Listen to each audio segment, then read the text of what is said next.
ముఖ్యంగా నా మీద ఆరోపణలు చేస్తా ఉన్న నా బంధువులకు కూడా ఈ సందర్భంగా ఒక్కటి చెప్పదలుచుకున్నా. ముఖ్యమంత్రిగా దేవుడు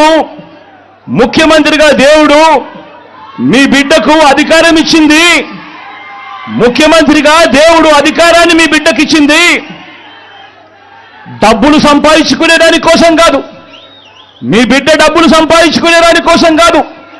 నా కుటుంబ సభ్యులను కోటీశ్వరులను చేసేందుకు కాదు.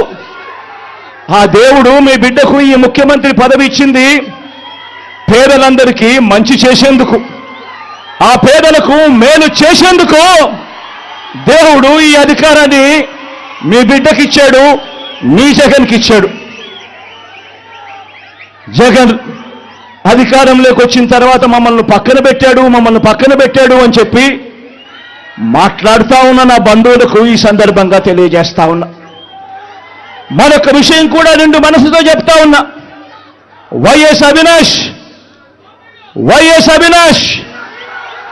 ఏ తప్పు చేయలేదని నేను బలంగా నమ్మాను కాబట్టి నేను అవినాష్కు టికెట్ ఇచ్చాను.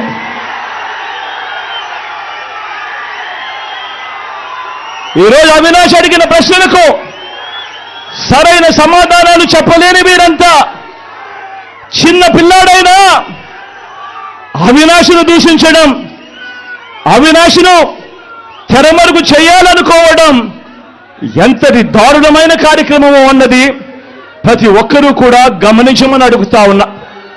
మా అందరికన్నా చాలా చిన్నోడు అవినాష్, చాలా చిన్న పిల్లోడు. అటువంటి పిల్లోని జీవితం నాశనం చేయాలని చెప్పి నిజంగా ఇంత పెద్ద వాళ్ళందరూ కూడా కుట్రల్లో భాగం అవుతా ఉన్నారంటే నిజంగా వీళ్ళంతా మనుషులేనా అని చెప్పి సందర్భంగా అడుగుతా ఉన్నా.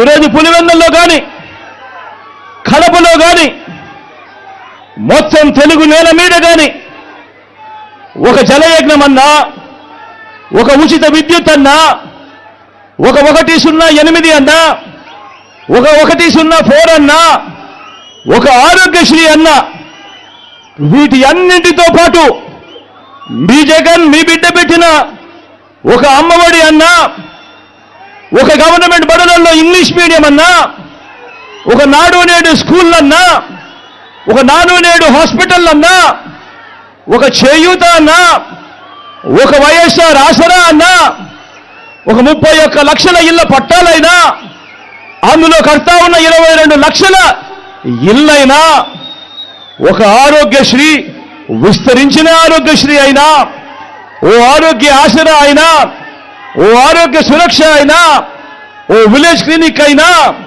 ఓ రైతు భరోసా అయినా, ఓ రైతు భరోసా కేంద్రాలైనా, ఓ వాలంటీర్ వ్యవస్థ అయినా, ఎక్కడా ఒక లంచం కూడా, ఎక్కడా లంచాలు లేకుండా, వివక్ష లేకుండా జరుగుతా ఉన్న పాలనైనా ఏకంగా 2,70,000 కోట్ల రూపాయలు డీబీటీగా, అంటే నేరుగా మీ బిడ్డ బటన్ నొక్కడం, నేరుగా నా అక్క చెల్లెమ్మల కుటుంబాల ఖాతాల్లోకి నేరుగా వెళ్ళిపో